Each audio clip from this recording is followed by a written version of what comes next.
Hello viewers, কেমন আছো সবাই? তো চলে আসলাম ভালোবেসে রান্নাঘরে আর একটা নতুন রেসিপি নিয়ে। এই রেসিপিটা দেখতে পাচ্ছ, এটা একটা হারিয়ে যাওয়া বাংলার রেসিপি। এটা ঠাকুরবাড়ির রেসিপি, আর এটার নাম হচ্ছে চিকেন রসোলা।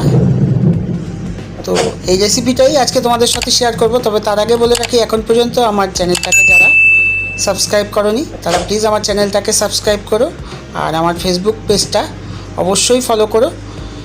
আর আমার ভিডিওগুলো যদি পছন্দ হয় তো লাইক, শেয়ার আর কমেন্ট করতে ভুলবে না। কথা না বাড়িয়ে চলে আসি মূল রান্নায়। এই যে দেখতে পাচ্ছ, এই চিকেন, এখানে 1 কিলো চিকেন নেওয়া হয়েছে। তার সঙ্গে কেটে রাখা আলু দিয়ে দিচ্ছি। তো আর সঙ্গে দিচ্ছি 6-7টা কাঁচা লঙ্কা, আর দিচ্ছি 3-4টের মতন পেঁয়াজ। এটা কুচানো পেঁয়াজ।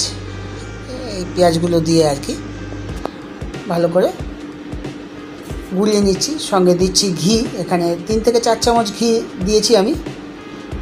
আর দিয়ে দিচ্ছি 100 গ্রাম টক দই, আর দিলাম লঙ্কা গুঁড়ো 2 চামচ, হলুদ গুঁড়ো 2 চামচ,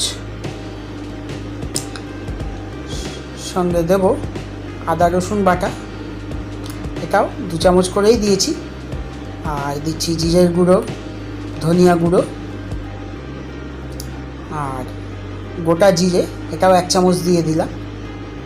আর সঙ্গে দিচ্ছি 6-7টা এলাচ, আর একটা 2 ইঞ্চি মতন দারচিনি। আর এখানে আমার কাছে লবঙ্গটা ছিল না, নাহলে লবঙ্গটা থাকলেও দেওয়া যেতে পারে। আর তার সঙ্গে দিয়ে দিচ্ছি সর্ষের তেল। এখানে 100 গ্রামের মতন সর্ষের তেল আমি ব্যবহার করছি। তো আর একটা তেজপাতা, এটা ছিঁড়ে দিয়ে দেবো। আর দিচ্ছি সঙ্গে স্বাদ মতো নুন। এটা দিয়ে ভালো করে মাখতে হবে, যাতে প্রত্যেকটা মাংসের গায়ে যেন মশলাটা লাগে। ভালো করে মেখে এটাকে ম্যারিনেশন করে নিতে হবে। তো অন্তত 1 ঘন্টা এটা ম্যারিনেট করে নিতে হবে। তো আমি এইভাবে কড়াইতে মেখেই ঢেকে রাখবো। তারপর এটা এবার গ্যাসটা ধরিয়ে দেবো। 1 ঘন্টা ম্যারিনেশন হয়ে গেছে। এবার এইভাবে ঢেকে রান্না করতে হবে। তো এইভাবে প্রথমে ফুল ফ্লেমে 10 থেকে 12 মিনিট এভাবে ফুল ফ্লেমে রান্না করতে হবে। মাঝে মাঝে নেড়ে দিতে হবে।